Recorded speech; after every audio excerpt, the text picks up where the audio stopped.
Have you ever spent weeks preparing a giant and climactic fight with the big bad, only for your players to completely and utterly wipe the floor with them? Once upon a time, I tried to throw a standard ancient white dragon against my players, and if the intro is anything to go by, you likely already know the outcome. The combat was going all well and good according to plan, but then something happened that opened my eyes to how stupid 5e combat can be. The party monk was flying in the air next to the dragon, and the dragon went to fly away to reposition for a breath attack, like you might expect. The monk then said, Sentinel, and proceeded to roll a 27 to hit, and my dragon, as ridiculous as this sounds, could no longer move. And that's the story of how my CR20 Ancient White Dragon went from being the scourge of the sky to a monk's floating punching bag. The dragon eventually got away, and combat ended up being much more epic than that, but after the session I could not stop thinking back to how stupid that mechanic was. I reconciled for a few days and kept thinking, what did I do wrong? Could I have done it better? How can I prevent that from happening again? Sentinel is the most piece of shit. But the one thing I took away from it was, while I didn't necessarily do anything wrong, I could very easily have made it better. But how, you ask? Let's talk about it.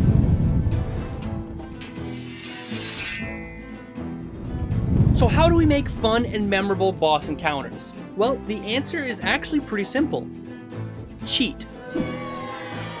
Okay, calm down, I am not saying to fudge your rolls or change DCs or anything malicious like that. No, it's actually much more simplistic than that.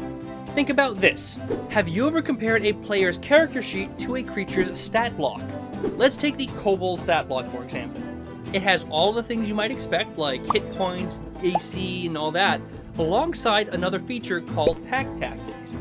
Other examples of this include the Kuato's ability called Sticky Shield, the Gnoll's ability called Rampage, Hobgoblins have something called Martial Advantage, and even soldiers have Formation Tactics. What is the one thing all of these creatures have in common? These abilities are something that the player characters generally do not have access to. After this seemingly obvious realization, I had an epiphany that shaped my new philosophy for designing boss encounters and, honestly, just encounters in general. And this philosophy boils down into an incredibly simple concept. Think more broadly. Stop thinking in terms of creatures and start thinking in terms of encounters. A lot of newer DMs get stuck within a block, specifically the stat block. And while an interesting stat block is part of a great encounter, it is only a piece of the greater whole of the encounter. So let's break this down mathematically because I'm a nerd and it makes it easy for me to visualize. Every encounter has two parts, the actors and the environment. The actors are the part that everybody focuses on. These are the characters that are taking part in the encounter. Player characters, NPC monsters, anything with its own turn in the initiative is technically an actor. The environment, on the other hand, while seemingly obvious, is the part that so many people seem to forget about. And I'm not just talking about the surroundings where the encounter is taking place. While that is part of the environment, it goes beyond that. When I'm saying environment, I'm referring to any exterior influences placed upon the actors. This can include things like weather, layer actions, or anything that isn't directly put forth by an actor. Plenty of DMs make fun and unique actors, but they tend to forget about the environment. So the key to making interesting encounters is to make both the actors and the environment interesting. But how do we do that? Well, to make an interesting actor, you simply give them fun and unique abilities. But I want to focus on the environment since that's the part most DMs forget about. If you want help coming up with cool and unique abilities for your monsters, I made a video a little while ago about creating a truly unique dragon that's in the description below for you to check out after this video. As for the environment, however, the best way I can exemplify how I approach encounter design is similar to that of an MMO boss fight. Some of you might not be familiar with this concept, and yes, it might sound strange, but allow me to explain. In World of Warcraft, there is an incredibly popular villain called the Lich King. During the fight with the Lich King, there are a few things that occur, either based on a timer or the percentage of the boss's health. Just to name a few of the mechanics during this fight, there are things like more monsters appearing, a dangerous debuff infecting players dealing damage, runes going on the ground, knocking them around and dealing damage, and even the floor falling out from under them. All of this sounds really cool, right? But you must be wondering, how does this apply to D&D? There's no mechanic for when the floor falls out from under a player or when a player gets knocked around from an explosion. And technically, you're correct. There is no mechanic for that. So, what can we do about it? We cheat. Yes, that incredibly long-winded and ridiculous introduction all led up to this point right here.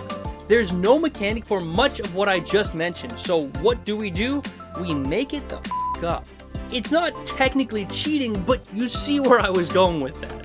The DM can create things that the players don't have access to, so why restrict it to ourselves and what's in a book or a stat block? If we want the floor to fall out from under the players, or want an arcane rune that knocks people around, why can't we make that happen whenever we want? We as DMs are not restricted to the actor's actions. Instead, I suggest that we take a lesson from the MMOs as they introduce a third piece of the encounter that I have yet to mention, and that is the realm of time. Simply the passing of time causes things to occur. So why can't we attach all of these cool abilities and mechanics to a clock or a timer, whether that be an actual timer or based on percentage health of the enemy? If we do this, the encounter isn't then waiting for the monster's turn to inevitably waste the turn because of a stupid feat. But let's give an example here. Let's recreate the fight that I just explained earlier with the new mechanics in D&D. So we have monsters appearing, a dangerous debuff that hurts players, explosive runes, and the floor falling out from under them. First, monsters. Let's make 2 skeletons appear every 2 rounds. This way, players have to deal with them or risk being overrun with them while having to also deal with the boss. Simple, but effective. Next, the debuff. Maybe every time a skeleton dies, it inflicts a nearby player and makes them take extra damage or slows their movement speed. Maybe tie this into some sort of saving throw so it's not too dangerous but still a threat. Right there, 2 very unique mechanics, all made on the spot. Next, we have explosive runes. Every time the boss's health is reduced by 25%, an explosive rune is placed that explodes after 1 round. So 75%, 50%, and 25% totaling 3 times during the entire encounter. That gives the players an amount of time to move out and away from this rune while making them think strategically about their placements. And finally, we have the floor falling out from under the players. This is simple. Once per round, let's just have the floor fall out from a random player's feet and they need to make a dex save or fall. This builds upon the positioning aspect of the encounter we made with the runes and slowly becomes more and more difficult the longer fight goes on, as there will be less floor for the players to stand on. Now, I don't know about you, but that sounds like a freaking cool fight if you ask me.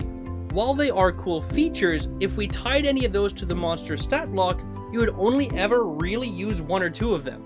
The actor needs to act separate of the environment, and as such, these hazards should occur naturally during the fight. The clashing of such potent energy is causing wild, untamed magic to ripple through the floor, causing it to crack beneath your feet. Make a dex saving throw. Trust me, if you narrate a fight like that, your players are going to have no idea that you're technically cheating because they're going to be too focused on how cool this fight is. And that leads me to my final and most important point: have fun. As cliche as it sounds, think about it. If you think of a really fun sounding mechanic or feature, use it. Chances are, if you think it sounds fun, your players will too. At least until they're screaming and begging for their lives, at which point you might want to cheat a little bit more to avoid a TPK, but hey, that's a topic for another video. Anyways, that does it for creating fun and memorable encounters. Before we finish, I want to give a huge, massive thank you to our YouTube members and patrons. These cool dudes are helping me put out content that we all get to enjoy, so if you see any of them in the comment section below, be sure to give them a thumbs up. And if you want to support the channel, you can join as a YouTube member or patron down below. Both members and patrons get access to all of our homebrew, or items, or NPCs, and even special roles in our Discord. Also, if you have any cool thoughts on how to make a really unique and interesting encounter, leave a comment below and let me know. I read every comment, almost always reply, and who knows, I might even feature your comment in the next video. Thank you very much for watching, I hope you enjoyed, and I'll see you on Friday.